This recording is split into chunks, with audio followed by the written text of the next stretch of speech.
10 minute tutorial চ্যানেলের পক্ষ থেকে আপনাদের সবাইকে আবারও আসসালামু আলাইকুম। বন্ধুরা, আমাদের অনেকের ঘরে পুরাতন অনেক সাদা কালো ছবি থাকে।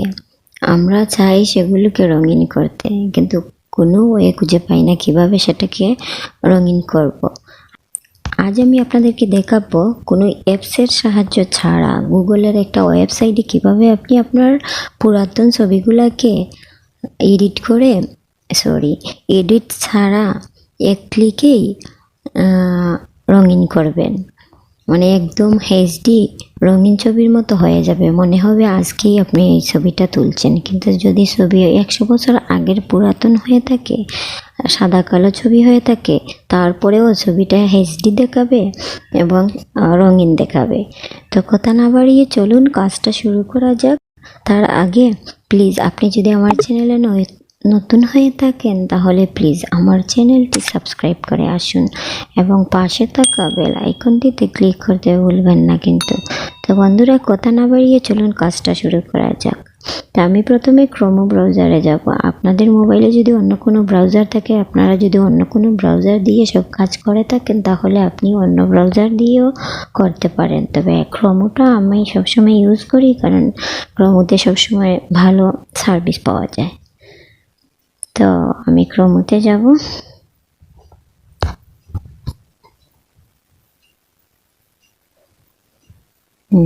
গিয়ে লিখব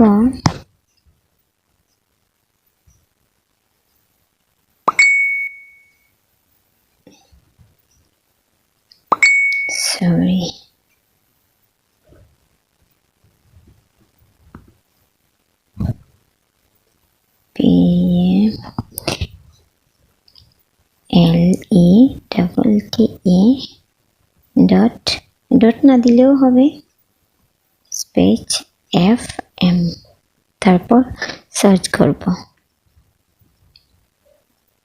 তারপর দেখুন এই প্রথম যে ওয়েবসাইটটা আসছে সেটাতে যাব, সেখানে ক্লিক করব।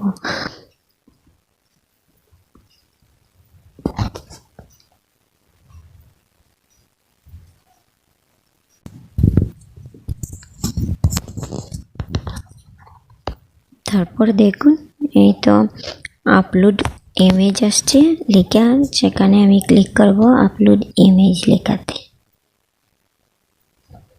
দেখুন আমার গ্যালারির ছবিগুলো শো করতেছে। তো আমি আগে থেকেই একটা সাদা কালো পিক এনে রাখছি যাতে করে আপনাদেরকে সহজে দেখাতে পারি। তো আমি আমার সেই প্রথম পিকটা আপলোড করব।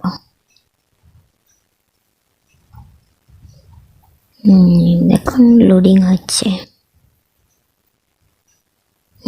তো লোডিং হয়ে গেছে। এই তো এটা হচ্ছে আমি যেটা আপলোড করছি প্রথম। তারপর এই দেখুন, এই তো এই ছবিটা কিন্তু হয়ে গেল, এক ক্লিকেই কিন্তু হয়ে গেছে। আমি আপনাদেরকে জুম করে দেখাই। এই দেখুন একদম এইচডি মতো হয়ে গেছে।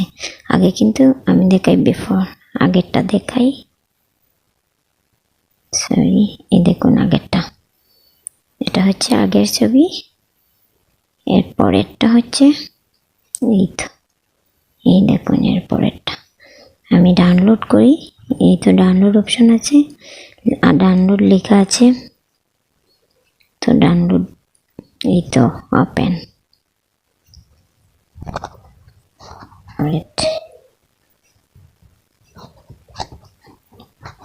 এই তো ছবিটা ডাউনলোড হয়ে গেছে।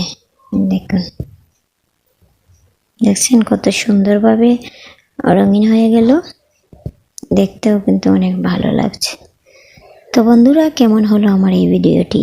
যদি আপনাদের কাছে ভালো লেগে থাকে তাহলে প্লিজ লাইক, কমেন্ট এবং শেয়ার করতে ভুলবেন না কিন্তু। আবারও সবাইকে অনেক অনেক ধন্যবাদ আমার সম্পূর্ণ ভিডিওটি স্কিপ না করে দেখার জন্য।